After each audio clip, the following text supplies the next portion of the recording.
Amarjeet, Darbhanga airport के चारों तरफ बाढ़ का पानी आ गया। हालांकि विमानों की आवाजाही जारी है और रनवे को पानी से कोई खतरा नहीं है। दरअसल केवटी प्रखंड के कोठिया पंचायत में बागमती नदी पर बने जमींदारी बांध के टूटने से इस इलाके में पानी लग गया, लेकिन हवाई सेवा पर इसका कोई असर नहीं पड़ा है।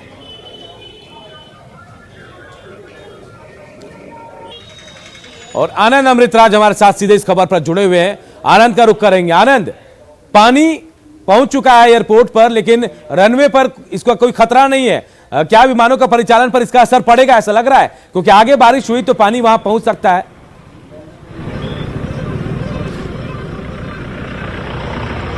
देखिए अनूप, हम दर्शकों को सीधी तस्वीर दिखाते हैं और बताते भी हैं कि फिलहाल दरभंगा एयरपोर्ट को किसी तरीके से कोई खतरा नहीं है। हम आपको तस्वीर दिखाते हैं रनवे के साथ साथ जिस पानी की चर्चा हो रही है उसकी तस्वीर भी हम आपको दिखाएं। सबसे पहले हम आपको रनवे की तस्वीर दिखाते हैं। ठीक हमारे बाईं ओर आप देखिए दरभंगा एयरपोर्ट के रनवे की तस्वीर, और इस रनवे पे अब से कुछ देर के बाद, आधा घंटे के बाद एक फ्लाइट भी आने वाली है, तो हम कोशिश करेंगे कि उस तस्वीर को भी अपने दर्शकों को दिखाएं। लेकिन फिलहाल रनवे पूरी तरीके से सेफ है। रनवे पर कहीं से कोई बाढ़ का खतरा नहीं है, क्योंकि अधवारा समूह के एक नदी थी जिसमें जमींदारी बांध टूटने की वजह से जो एयरपोर्ट के किनारे किनारे का जो इलाका है वहां पे नदी का पानी पहुंच गया था। हम आपको तस्वीर दिखाते हैं। सबसे पहले नदी की तस्वीर, और नदी के ठीक ऊपरी हिस्सा में जहां पे रनवे बना है उसकी भी तस्वीर आपको दिखाते हैं।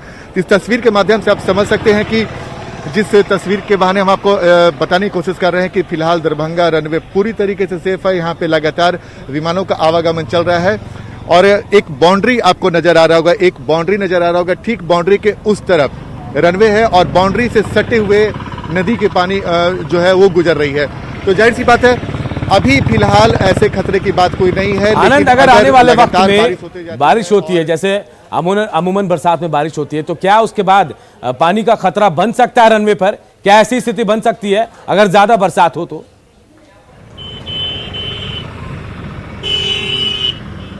देखिए अभी जल संसाधन मंत्री हैं संजय झा, उनसे हमारी बात हो रही थी। तो जो दरभंगा एयरपोर्ट है उसके चारों तरफ स्लुइस गेट बनाया गया है, मतलब जिधर से भी नदी गुजरती है उधर से स्लुइस गेट बनाया गया है कि अगर नदी का पानी अंदर घुसे तो उसे रोका जा सके। तो उन्होंने निर्देश साफ साफ दे दिया है कि किसी भी कीमत पे स्लुइस गेट को नहीं खोला जाएगा। और एक वजह यह भी है कि अगर पानी का दबाव थोड़ा बढ़ता भी है तो फिर भी दरभंगा एयरपोर्ट के अंदर फिलहाल पानी नहीं जाएगा। लेकिन जैसा कि मैंने आपको बताया कि अगर लगातार तेज बारिश होती रहेगी और नदियों में उफान आता है तो थोड़ी समस्या हो सकती है, लेकिन फिलहाल ऐसी कोई बात नहीं। हम एक बार फिर से दरभंगा एयरपोर्ट के चारों तरफ पानी आ गया है, लेकिन रनवे पर इसका कोई असर नहीं दिख रहा है और विमानों का परिचालन भी लगातार हो रहा है। यहां से बहुत बहुत शुक्रिया आनंद इस तमाम जानकारी के लिए। बढ़ते आगे और बात तबाही की। गंडक की मुख्य धारा के पास से देखिए बाढ़ का पानी आ गया और यहां भारी तबाही मची है और इसकी वजह से गांव का अस्तित्व धीरे धीरे खत्म होने लगा है। कुछ दिन पहले जब गंडक का पानी बढ़ा था तो इस इलाके में भीषण तबाही हुई थी। गांव की कई झोपड़ियां नदी में विलीन हो गई थी, कई पक्के मकान भी टूट गए। यहां सब कुछ बाढ़ की भेंट चढ़ गया। बाढ़ पीड़ितों का कहना है कि वो 3 महीने ऐसे विस्थापितों की जिंदगी जीते हैं। जब पानी कम होता है तो फिर वापस अपने गांव आते हैं। गांव में 100 घरों की दलित बस्ती है।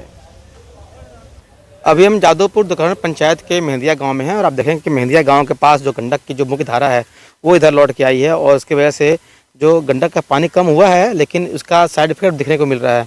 यहाँ पे देखें कि यहाँ पे जो छठ घाट जहाँ पूजा होता था वो पूरी तरह से पानी में डूब गया है और जो गंडक का जो धार है वो देखें आपके किस कदर धार जो है गाँव के पास से बह रही है। और जब पिछली बार जब पानी जब बढ़ा था यहाँ पर, तब यहाँ पर भारी तबाही हुई थी। यहाँ के जो लोग हैं और यहाँ पर जो झोपड़ियाँ हैं बिल्कुल मलबे में तब्दील। हम आपको दिखाना चाहेंगे कि देखिए मेहंदिया गांव में किस कदर गंडक की तबाही मची थी यहाँ पर। और देखिए यहाँ पर लोगों का घर, लोगों की झोपड़ी, सब कुछ कैसे तबाह हो गई थी। और जो लोग हैं इस इलाके को छोड़कर तटबंधों पर चले गए थे। तो कम से कम यहाँ 100 घर है जो पानी में डूब गया था। 100 घर हम लोग पानी के अंदर रहते हैं सर। 3 महीने तक हम लोग को पानी में गुजारना पड़ता है। तो क्या क्या दिक्कत हुई थी आप लोगों को जब पानी बढ़ा था? अब हम लोग का दिक्कत क्या है, जो मिलता है वो खाते हैं, नहीं मिलता है तो इधर उधर से दर दुकान से ले आके खाते हैं, चिवड़ा मीठा खा कर रहते हैं। यहाँ तो कोई व्यवस्था सर है ही नहीं, चूल्हे में आँच भी नहीं बढ़ता है, पानी घुस जाता है। तो ये दिक्कत है कि पानी जब आता है तो हम लोग का बहुत तबाही होता है। हम लोग सब अपने बाल बच्चा लेकर जाते हैं वहाँ पर, वो बांध के ऊपर रहते हैं। फिर पानी कम होता है, फिर यहाँ पर आते हैं, रहते हैं, देखते हैं सब एक घर द्वार हम लोग का टूट गया, सब ले जाकर बांध पर रखते हैं। हम लोग के पास पैसा नहीं है, नहीं जमीन कहीं किनाता है, नहीं बनाते हैं, तो हम लोग ऐसे ही से मर रहे हैं। इनकी जो झोपड़ियाँ थी जो सामान था खाने का, अनाज था, मवेशियों का जो पशुओं का जो चारा था, वो सब कुछ पानी में बह गया और इन्हें कोई सहायता भी नहीं मिलती है। और इनका कहना है कि 3 महीने तक ये ऐसे ही तटबंधों पर जीवन बिताते हैं। फिर जब पानी कम होता है तो घर में वापस आते हैं। घर जो टूटे हुए हैं, झुपड़ियाँ पूरी तरह बिखर गई हैं, फिर इन्हें संवारना पड़ता है इन्हें, और जब फिर पानी बढ़ता है तब इन्हें फिर कहीं जाना पड़ता है। तो बाढ़ पीड़ितों का जो दर्द है वो अंतहीन है और इनका सुनने वाला कोई नहीं है। मुकेश कुमार, न्यूज़ 18, गोपालगंज। इधर सीतामढ़ी में बागमती और अधवारा समूह की नदियों ने लोगों को सड़क पर ला दिया है।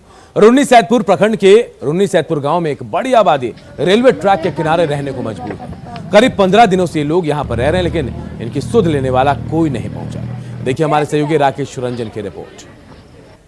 मैं इस वक्त खड़ा हूं सीतामढ़ी के रुन्नी सैदपुर प्रखंड के रेलवे ट्रैक के पास और मैं आपको तस्वीर दिखाना चाहता हूं बाढ़ पीड़ितों की वह दर्द, जिस दर्द में आज पिछले कई दिनों से लोग जीने को विवश है। लोग 2 जून की रोटी के लिए तरस रहे हैं और ये बागमती और अधवारा समूह की जो नदियां हैं उनके जल स्तर में वृद्धि के कारण सैकड़ों की तादाद में ऐसे लोग हैं जो अपने घरों से पूरी तरीके से विस्थापित हो गए हैं और रेलवे ट्रैक के आसपास जो इलाका है उसको अपना आशियाना बना चुके हैं और स्थिति काफी खराब कहा जा सकता है, क्योंकि इनके पास 2 जून की रोटी की सबसे बड़ी समस्या है। पीने के लिए पानी नहीं है और लोग किसी तरीके से अपनी जीविका चला रहे हैं। हम लोग के घर में पानी है। अच्छा। अपना बाल बच्चा के लेके यहाँ ट्रेन के पटरी पर है, कोई सहारा नहीं है। काम लगता है तो करते हैं, नहीं लगता तो नहीं करते हैं। कोई देखने सुनने वाला नहीं है? कोई सर नहीं, कोई देखने सुनने वाला। हर साल यही होता है? जी हर साल। हम अमृत साल तो पहले ये बाढ़ चला था। वोट जो दिए हैं वो आया है कि नहीं देखने? कोई नहीं, कोई ना, कोई नहीं है। जी ना। हम यहाँ पर है न कोई देखने आता है न सुनने आता है। जहिया से जिस दिन से है उस दिन से कोई नामो चर्चा नहीं लिया है। सहा कहीं जनता मर रहा है, हमारा कहाँ मर रहा है, कहाँ की हो रहा है। जी कोई नहीं आया था, भी नहीं आया, ये भी नहीं देखा।